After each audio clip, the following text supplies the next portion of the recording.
Если скорость подачи слишком медленная или слишком быстрая, отрегулируй ее под себя.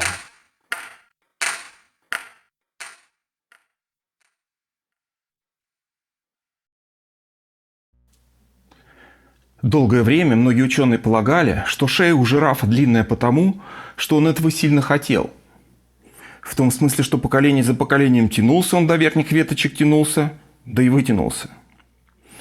Впервые такую гипотезу выдвинул французский ученый Жан-Батист Ламарк в начале XIX века. Позже Ламаркизм был раскритикован, однако и сегодня значительная часть людей подсознательно считает, что эволюционные изменения происходят благодаря тому, что организм как бы осознает недостающие потребности. И со временем все хотелки каким-то образом воплощаются в жизнь. Однако с момента открытия генов стало очевидно, что по наследству не передаются ни навыки организма, ни его пожелания.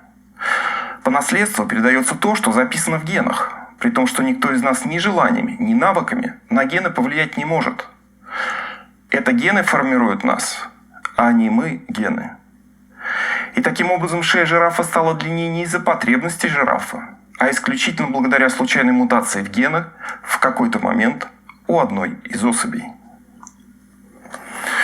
Здесь можно было бы поставить точку, а можно и продолжить, потому что теперь мутациям предстоит пройти через естественный отбор.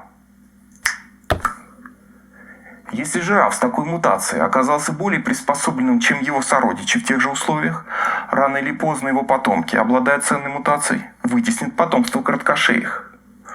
С этого момента все жирафы будут с длинной шеей, при том, что началось все со случайной мутацией у одной особи. Да ладно. Одно дело изменить уже что-то существующее, шею там удлинить или ноги, другое создать с нуля новый орган. Вы же сами говорите, что сначала все мы были простейшими одноклеточными, потом многоклеточными, потом ветвились кто влево, кто вправо, при этом каждый непременно обрастал новыми и новыми органами. И что же, все это результат последовательного накопления случайных ошибок?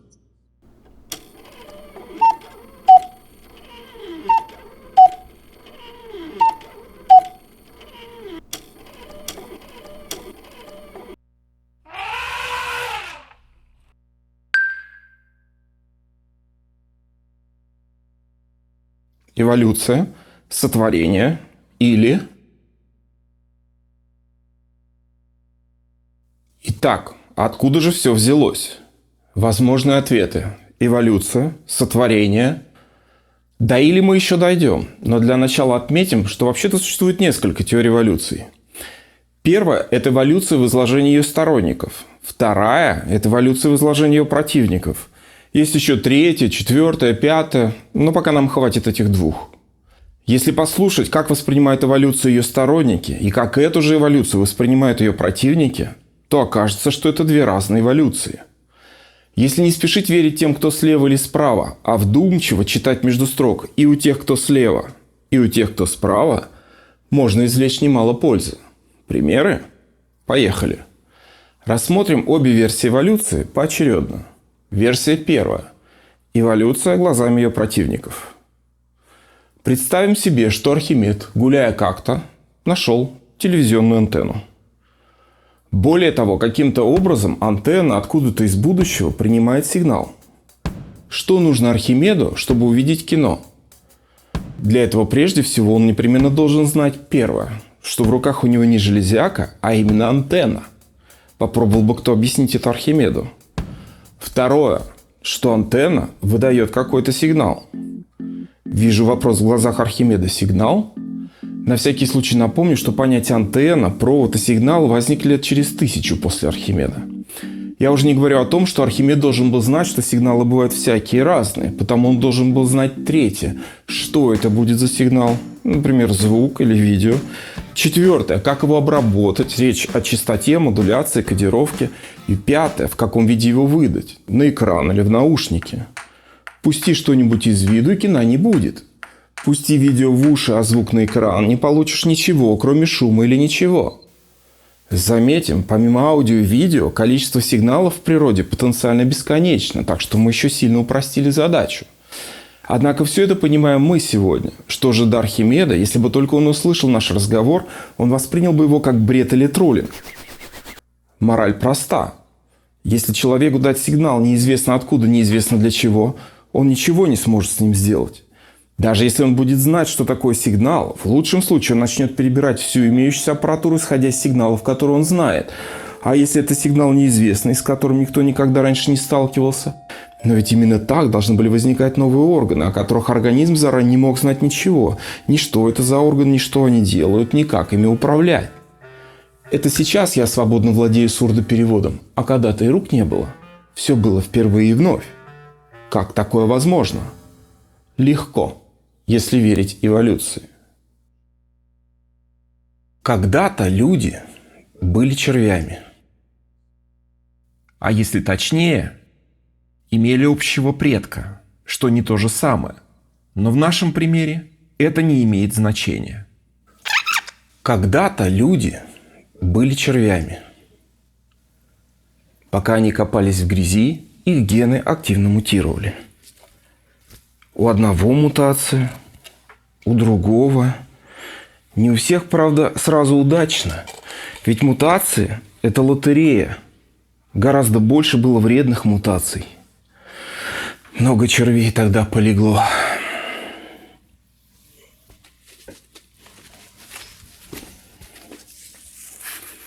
Изо всех щелей шли наросты. Бывало, из земли вылезешь, а обратно уже что-то мешает. Летопись предков, страница 666. Конечно, что-то в этой летописи могло быть и преувеличено. Увы, такое за нашими предками водилось уже тогда, в эпоху бурной эволюции. Но не это главное. Подумать только, испытывая на себе все финтифанты эволюции, прародители наши даже близко не догадывались, чего ради такие эксперименты. И что на самом деле именно так зарождались новые органы.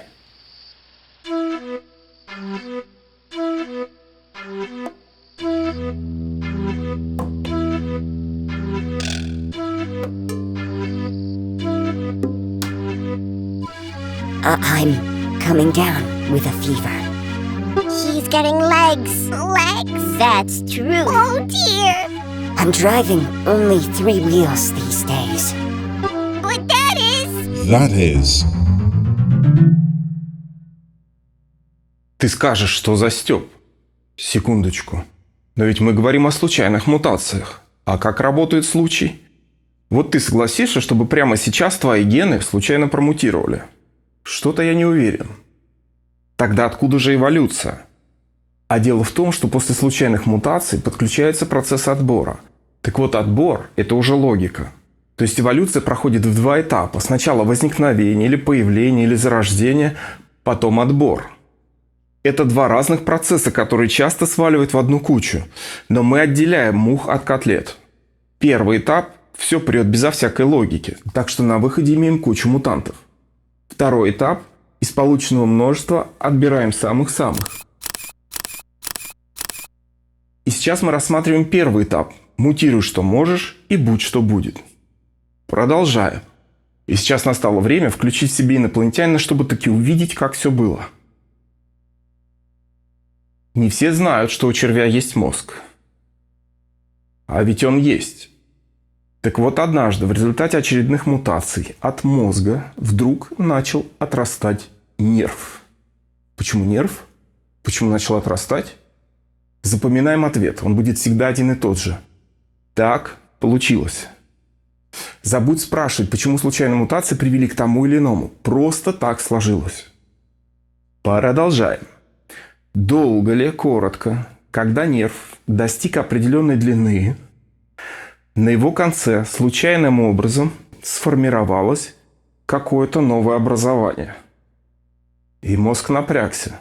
Что там за образование и что с ним делать? И в этом смысле мозг можно понять. Согласно теории эволюции, любое новое – полная непредсказуйка. С чем придется иметь дело и какие вопросы решать? На благо оно организму или во вред? Ведь мозг не видит. Он только чувствует. Не было, и вдруг что-то. А вдруг это опухоль? Тогда Тогда мозг делает некое предположение, что по всей вероятности это рецептор. Откуда мозг это взял? Да кто же его знает? А мог он ошибиться? А ты сам-то как думаешь? Я так и вовсе сомневаюсь, чтобы мозг сам по себе мог хоть что-нибудь. Мозг сам по себе, как это понять, спросишь ты? Об этом позже. А сейчас заметим, что в нашем случае мозг, который сам по себе, сумел больше, чем Архимед с условной антенной, который даже с подсказки не понял бы ничего. То есть Архимед, у которого мозг не бесхозный, не понял бы даже того, что у него в руках антенна. А мозг, который сам по себе въехал, ага, у нас вырос рецептор. Хорошо, допустим, что мозг и впрямь что-то мог, да еще и не ошибся. Таким образом, имея от мозга отрос нерв. На конце нерва сформировался некий чувствительный рецептор. Мозг эту комбинацию разгадал и таким образом стал ловить сигналы. Так возник новый орган тройнидот, благодаря которому человек обрел возможность недотранить. И как бы кому ни казалось, что это шутка, она все же тянет за собой вопрос. Даже два. Что это возник за рецептор? И как мозгу реагировать на него? Учитывая, что зарождение нового не подразумевает ни понимания, ни замысла, что все происходит стихийно, само по себе, получаем, что случайным образом однажды у нашего червя из бесконечного количества возможных образований возник рецептор. А из бесконечного количества возможных рецепторов возник не какой-нибудь, а, скажем, светорецептор, которого никогда прежде не было, раз он возник впервые. В свою очередь мозг, случайным образом разгадав всю эту комбинацию, таким же случайным образом, из бесконечного множества вариантов сигналов, случайным образом настроился именно на видеосигнал, о существовании которого он по определению ничего не мог знать. А потом таким же случайным образом вывел эту информацию не в виде вкуса, или боли, или температуры, или эйфории, или страха, или влаги, или щекотки, или влечения, или тошноты, или оргазма, или головокружения, или звука, или чего угодно. Нет же. Из всего возможного он решил выдать результат именно в виде неведомого доселе понятия «визуальный образ». Исключительно случайно, из бесконечного ряда возможностей, мозг наткнулся на единственно верную – выдать картинку. Отдельный вопрос – кому мозг вывел картинку? Нам? То есть мы отдельно, мозг отдельно? Или он вывел эту информацию в виде образа себе? То есть мы и есть мозг. Чуть раньше я говорил про мозг Архимеда и мозг, который сам по себе. Уж нет ли я имел в виду? Вообще-то нет. О мозге, который сам по себе, мы поговорим, когда дойдем до генов. Однако сейчас заметим, как набегают вопросы. У нас есть мозг, у нас есть гены и у нас есть мы. И все это как-то должно взаимодействовать. Но пора бы прерваться и отдохнуть. Напоминаю, сейчас я излагаю теорию эволюции устами ее противников. Затем мы также рассмотрим эволюцию глазами ее сторонников. Ну и сравним. До новых совпадений.